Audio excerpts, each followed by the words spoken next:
life in Him.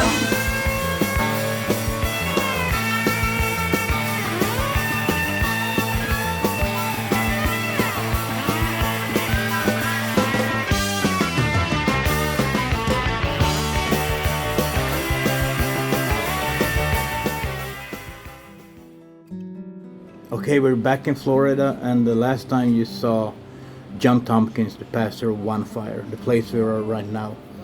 And today we met with Brother Stacy Wells, and here you will hear about his life, how he was living together with the devil and in the world, was destroying himself, and how he came to Jesus. So here's Stacy Wells. I grew up in Miami. Single. My parents got divorced when I was 3. I hated school, and I started smoking pot when I was 12 years old. I had a great childhood. My mom was good. Everything was good. I never knew where my anger came from as an adult because I had like the perfect childhood. And I moved to West Palm when I was 20, and then I met Satan, and then everything else this new life I created kind of fell into place. And when I would go back home, my name in West Palm was Spice. Nobody knew me as Stacy. And when I would go home to see my mom, she would always say, I want Stacy back. She hated Spice because of just this alter ego that I created with the band. And she hated it. She didn't like anything about it. When my friends would call me Spice, she would be like, I named him Stacy. I didn't name him Spice. Like she hated it. And and that was my life. Played 2 different bands. 92, the name of the band was Mud, from 92 to 96. And then in 2000, we started one called Fifth Gear, and that's the band we played with Slayer and Hatebreed. And then I started another band called Jesus Chrysler. And that was in my real dark days. I was smoking a lot of crack, and we were playing this real heavy stuff, and we were getting ready to play a show for some Sony A&R reps to get signed. And my guitar player got his face ripped off by his own pit bull in a fight.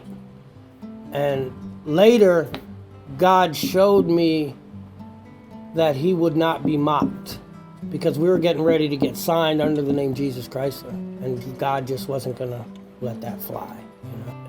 When I was on the drugs, I felt like I belonged. I finally found a home where I could feel comfortable in my own skin. As Stacy, I was an introvert, and I really, I had friends and everything else, but I never really could express myself. And the first time I played a show, I was like, man, this is what I need. I love this. I love the attention. Everything is good. I got all these girls throwing themselves at me. I got people literally throwing drugs on stage. And once I started taking acid, I was taking 100 hits a week, probably for 2 years. Like, people would give me 10 hits of acid on stage, and I would eat it, And then this monster that I created, this Spice character, became a part of me.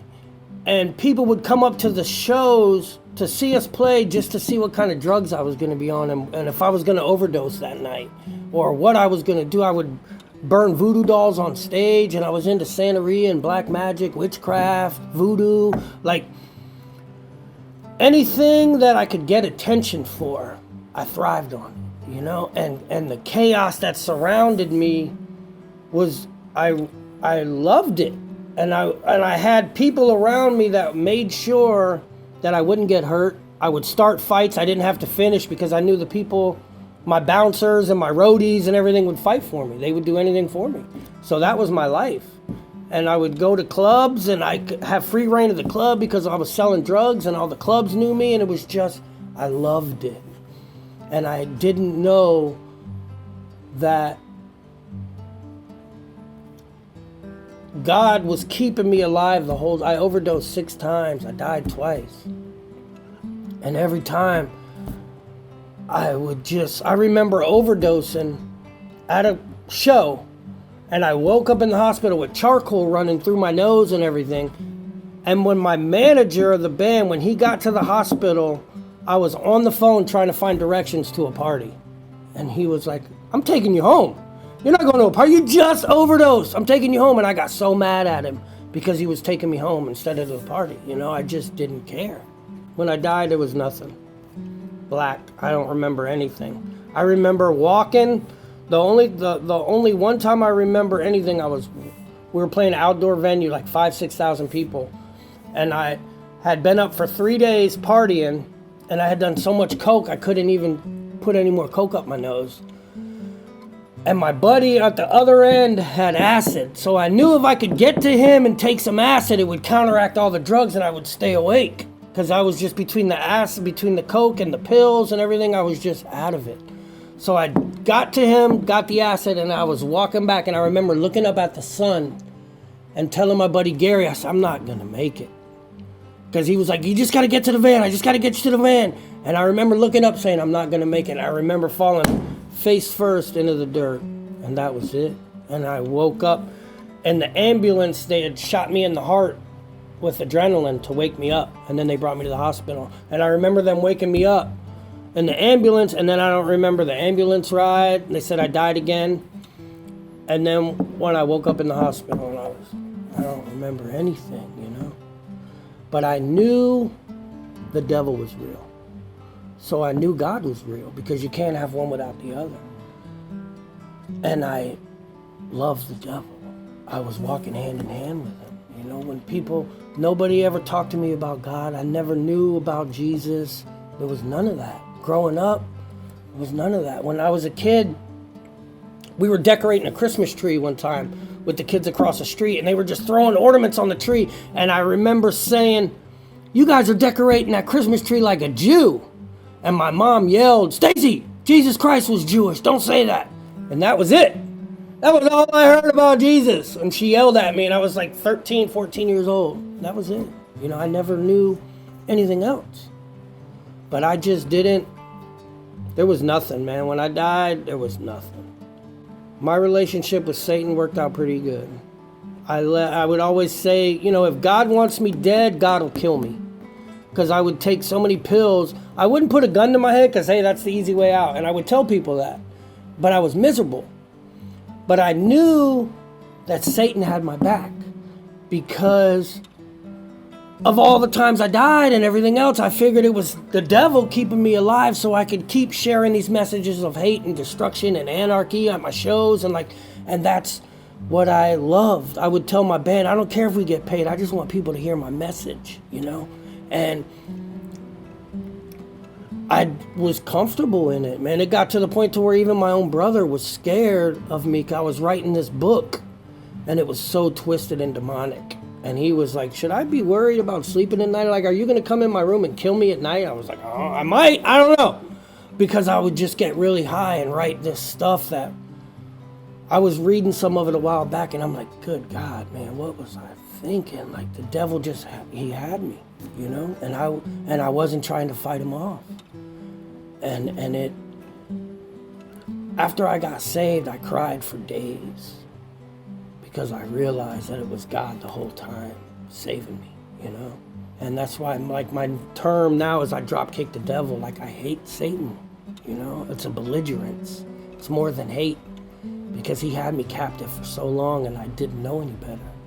I was in West Palm, down to 123 pounds. I'm 180 right now. I was down to 123 pounds. I had just come off of about a month and a half crack binge. And my friend kept calling me, dude, I have this hookup with God, and I believe in Jesus. And I would be like, Jesse, I don't want nothing to do with God, dude. Leave me alone, stop calling. But Jesse was a guy that, when we were kids, my mom said, you can't hang out with Jesse, because every time Jesse came over, he was in a stolen car. And Jesse was like the worst of all us kids. He was always in jail. He was a bad kid. But I remember hanging up one time, and I remember saying, man, if God can do that for Jesse, maybe he can do that for me. And I remember saying that. But still, I was still going and going. And this was around Christmas time, and I went home to see my mom on Christmas. And my mom looked at me, and she hugged me, and she whispered in my ear, don't make me bury you. And that hit me hard. But then I went in her bathroom and got high. So I went back home, and my sister's calling me crying, and my cousin's calling me crying, and everybody's calling me crying. You need to stop. You're going to kill yourself. So eventually the SWAT team came and pulled me out of the house. And they didn't bring me to jail. They brought me to a mental hospital because I was talking to some, I don't even remember, I barely remember the day. I was so out of it. So when I got out of the mental hospital, I had contracts on my life. People wanted to kill me in West Palm because of all the drug dealers I robbed. They were after me. So I was like, the only thing I can do is move back to my mom's house in Miami. I was 35 years old. And I'm like, I'm going back to mommy's house. So Jesse, now I'm in Miami where Jesse is, so now Jesse's calling me, he's coming by, and I'm like, dude, I don't want nothing to do with God, man, leave me alone, dude, I don't want nothing to do with God.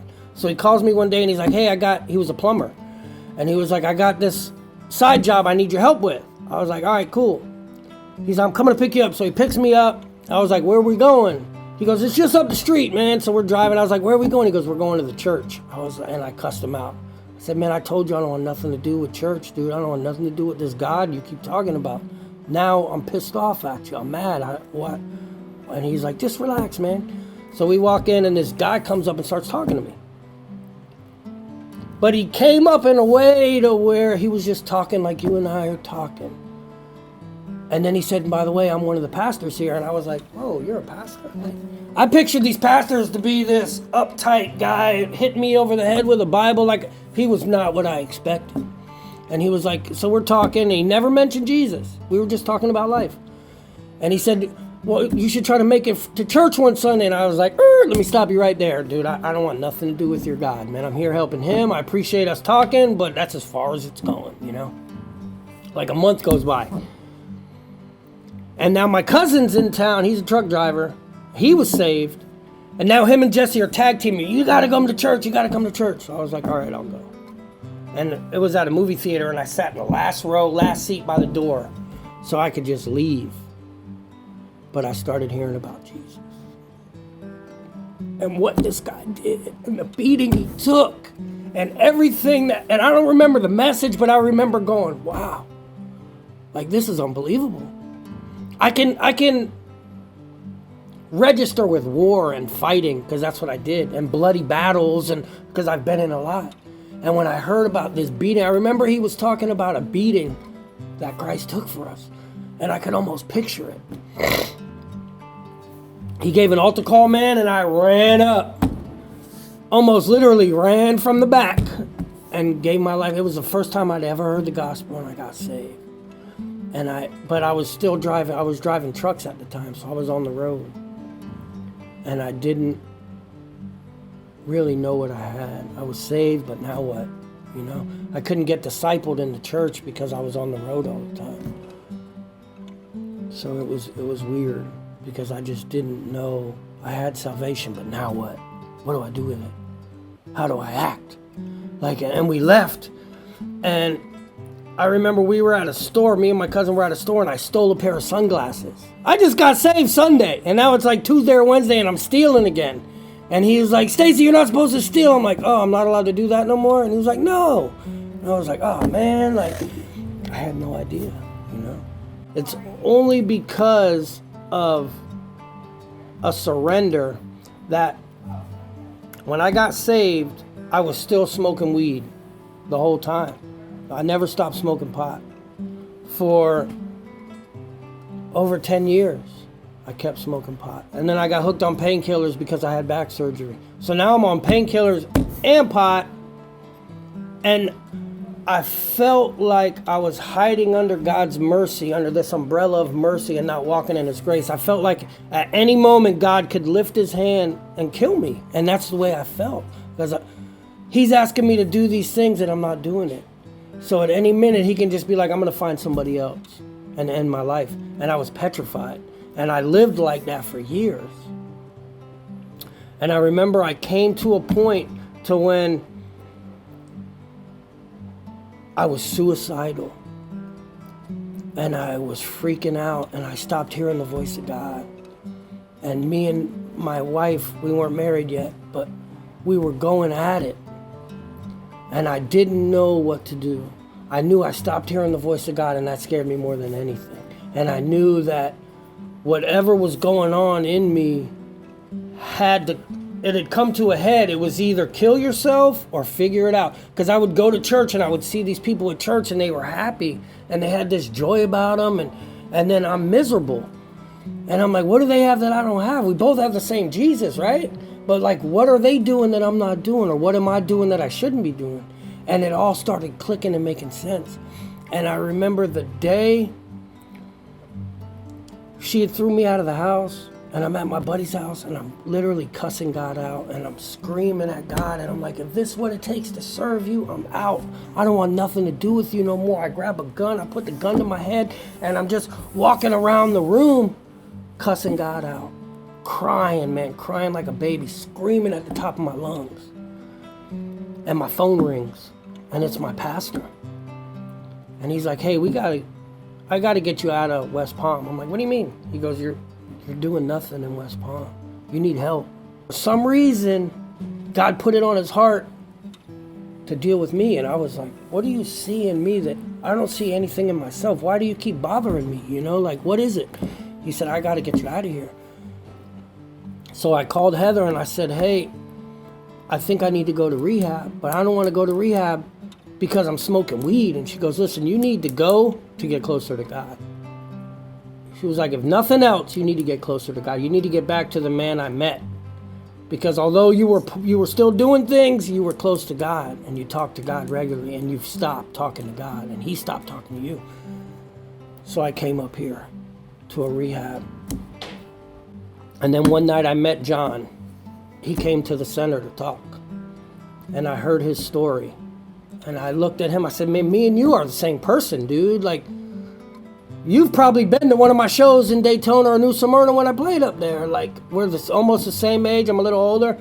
We share the same music, the same background, everything. Like, it was just weird. And it was a 9-month program, and I was supposed to finish the program and come back home. And when I walked to One Fire, when I came to One Fire for the first time over there, I remember calling my girlfriend at the time, who's now my wife, and I said, hey, I'm not coming home. She's like, what do you mean you're not coming home? I said, I can't come home. I said, God wants me here. There's a reason why I'm here.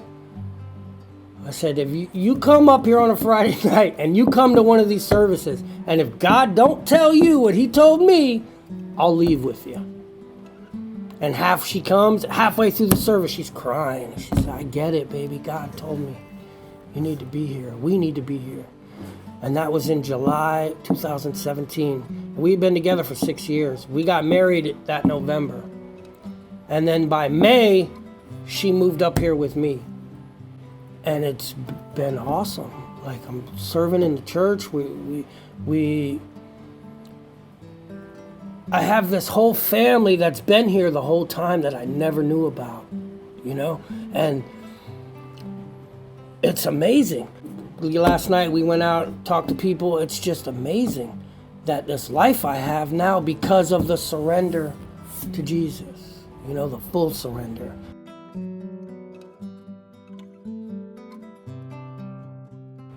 Well, for me, surrender, and it took rock bottom.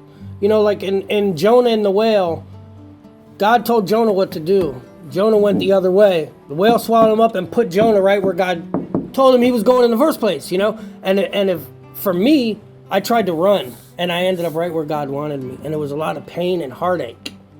And I try to tell these guys that I come in contact with at the center, you don't need... The world says learn from your mistakes, but I tell people learn from my mistakes. Learn from what I'm telling you. And I thank God every day that he didn't take me out when I deserved to be taken out, because I was just walking in such disobedience. And it breaks my heart that I just went against the grain for so long, and I fought him on everything, that I didn't truly know what I had. I knew what salvation was at this point, and now I can't plead ignorance. Now it's just disobedience. And now I'm almost like, I don't care. You know, and like I said, was scared to die because I didn't know if I was going to heaven or not. I was afraid Jesus would be like, I never knew you, dude. Like, you had so many chances and you walked away from them all. You never repented. You never, and I felt like I did repent after I would do stuff, But I just kept doing it and kept doing it and kept doing it. And I finally stopped hearing the conviction of the Holy Spirit. And that's when I got worried. When I stopped hearing that voice is when I was like, uh-oh, this is it. Like, I'm done. Like, what do I do now? And that's when I lost my mind and went crazy, you know, and ended up here and everything. And it's just because I stopped getting convicted. But it all comes back to that surrender, you know, to give up. Let God, your will be done, not mine. And that's, man, I'm living proof, you know. So, yeah. You see, as Stacy said, it takes to surrender everything to Jesus. And when you do that, your life starts to change. So it doesn't matter where you're coming from. It doesn't matter what you have done. All that matters is that you give your life to Jesus and you surrender everything into His hands. And Stacy's life story is proof of that Jesus is the same yesterday, today, and forever. Hope you liked it. See you next month again. God bless y'all.